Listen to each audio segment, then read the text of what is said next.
अस्सलामुअलैकुम मेरे दोस्तों, सज्जनों और बेलियों। मैं हूँ इजहार अहमद और वेलकम करता हूँ आपको किचन गार्डनिंग चैनल पर। और उम्मीद भी रखता हूँ कि आप सब लोग खैरियत से होंगे, फिटफाट होंगे, अच्छे अच्छे से कामों में खूब अच्छे से बिजी होंगे।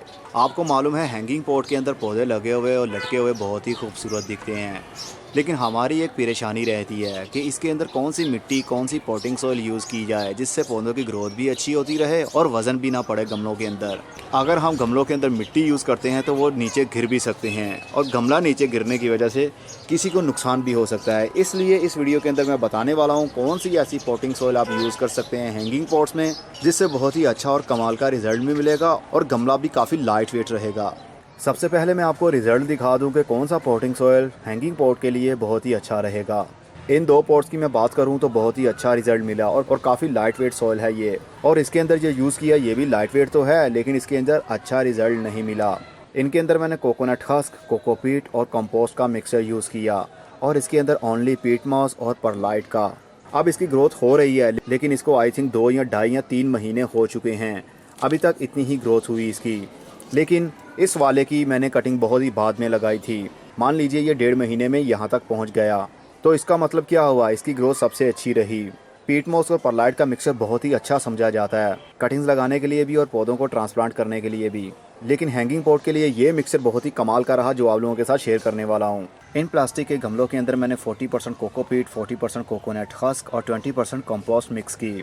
अच्छे तरीके से मिक्सअप करने के बाद गमलों के अंदर भर लिया और उसके अंदर मैंने पौधों को, इन कटिंग्स को ट्रांसप्लांट कर दिया। अब इनकी हाइट आप देख सकते हैं कितनी ज़बरदस्त ग्रोथ चल रही है। अगर आपके पास कोकोनट हस्क ना हो, मतलब ये नारियल के जो बाहर वाला छिलका होता है उसको छोटे छोटे से पीसों में काटा होता है, अगर आपके पास ये ना हो तो आप लकड़ी के पीस यूज़ कर सकते हैं। अगर बार्क मिल जाए तो वो सबसे बेस्ट होता है। बार्क उसको बोलते हैं जो दरख्त के बाहर वाली साइड पर छिलके उतरना शुरू हो जाते हैं ऑटोमेटिकली, उन छिलकों को आप यूज़ कर सकते हैं as a coconut husk. Basically हम ये टुकड़े इसलिए यूज़ कर रहे हैं ताकि लाइट वेट भी रहे और साथ में ये पानी को अपने अंदर होल्ड भी कर ले और साथ में जो एक्स्ट्रा वाटर वो नीचे से ड्रेन हो जाए। बस इसी पर्पज़ के लिए आप इसको यूज़ कर सकते हैं। ये कोई खाद नहीं है और ना ही कोकोपीट कोई खाद है। ये दोनों चीज़ें हमारी मिट्टी का काम करेंगी और ये वाला काम करेगा हमारा खाद का, मतलब कंपोस्ट। अगर आपके पास कंपोस्ट ना हो तो आप उसकी जगह गाय का गोबर भी 20% यूज़ कर सकते हैं। इन तीनों चीज़ों को हमने बारीक नहीं करना है। जिस तरह कोकोपीट तो ऑलरेडी बारीक ही होती है, कुछ इसमें बाल भी होते हैं, सारा कुछ इसी तरह हम इसके अंदर डालेंगे। और कोकोनट हस्क को भी बारीक नहीं करेंगे और ना ही कंपोस्ट को बारीक करेंगे। बारीक से मतलब जिस तरह ये आपको दिख रहे हैं, ये मोटे मोटे से डले से बन जाते हैं कंपोस्ट के अंदर, ऑटोमेटिकली ही होता ये बारीक ही है, लेकिन पानी मिलने की वजह से ये गोल गोल से दाने बन जाते हैं जिस तरह पत्थर हों। अगर इसको हम हाथ से रब करेंगे, थोड़ा सा मसलेंगे तो ये पाउडर बन जाता है। लेकिन पोटिंग मिक्स के अंदर, जो हैंगिंग पॉट के अंदर हम यूज़ कर रहे हैं, उसके अंदर हम इसको बारीक नहीं करेंगे। एज इट इज़ जिस तरह ये है इसी तरह हम तीनों चीज़ों को मिक्स करके गमले के अंदर भर देंगे। इससे ये होगा कि ड्रेनेज सिस्टम बहुत ही कमाल का बन जाएगा हैंगिंग पॉट्स के अंदर, क्योंकि हैंगिंग पॉट्स अक्सर आउटडोर ही होते हैं। बारिश ज़्यादा होने की वजह से इनके अंदर पानी जमा हो सकता है, तो ये मोटी मोटी सी चीज़ें मिट्टी के अंदर गैप भी बनाए रखेंगी और ड्रेनेज सिस्टम को भी अच्छा बनाए रखेंगी। और कोकोपीट हमारा काम करेगी मिट्टी का, मतलब बारीक है ये, इसके अंदर रूट्स अच्छे से डेवलप होंगी और ये दो चीज़ें हमारा ड्रेनेज का काम करेंगी और साथ में फर्टिलाइज़र का भी। इन तीनों चीज़ों को मिक्स करके गमलों के अंदर भरिए और प्लास्टिक के गमले यूज़ करिए अगर हैंगिंग पॉट के तौर पर आपने यूज़ करना है तो। अगर मिट्टी के गमले यूज़ कर रहे हैं तो मिट्टी का पहले से ही काफ़ी वेट होता है, इसलिए काफ़ी हैवी मजबूत हैंगर आपको यूज़ करना पड़ सकता है। प्लास्टिक पॉट के साथ जो हैंगर आते हैं वो नाजुक होते हैं, जिस तरह ये हैंगर है इसका और ये कैचर है।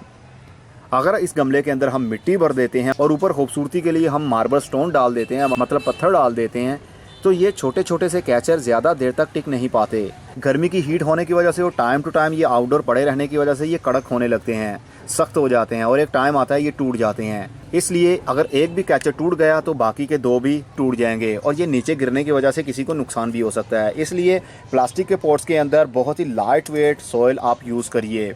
ये पॉटिंग सॉइल ऊपर से देखने पर ड्राई है, लेकिन जैसे ही थोड़ा सा मैं इसको नीचे से बाहर निकालूंगा, ये देखिए एक कंपोस्ट का टुकड़ा निकल आया, मैंने बारीक नहीं किया था। अगर इसको मैं तोड़ता हूँ तो इसके अंदर मॉइस्चर मौजूद होगा। बस यही हमने यूज़ करना है ताकि जो ओवर वाटर हो वो नीचे से फ़ौरन ड्रेन हो जाए। जिस तरह छोटे छोटे से पत्थरों के ऊपर आप पानी डालते हैं तो पानी नीचे से फ़ौरन ड्रेन हो जाता है और सोइल नीचे से काफ़ी हद तक मॉइस्चर इसके अंदर मौजूद होता है। ये देख सकते हैं ये नीचे से गीली है, इसलिए हमें इसको ज़्यादा पानी देने की भी ज़रूरत नहीं पड़ती। होपफुली आपको अच्छे से समझ लग गई होगी। ये है अब तक का मेरा सबसे best potting mix for hanging pots. आप भी ऐसा बनाकर रख लीजिए अपने पास। जब जब हैंगिंग पॉट्स के अंदर आपने पौधे को शिफ्ट करना हो तो यही यूज़ कीजिए, काफ़ी अच्छा रिजल्ट मिलता है और ये कभी एक्सपायर भी नहीं होता। बार बार आप इसको यूज़ कर सकते हैं। अगर ये पौधे आपके मर जाते हैं तो ये मिट्टी, ये सोइल आप दोबारा भी यूज़ कर सकते हैं।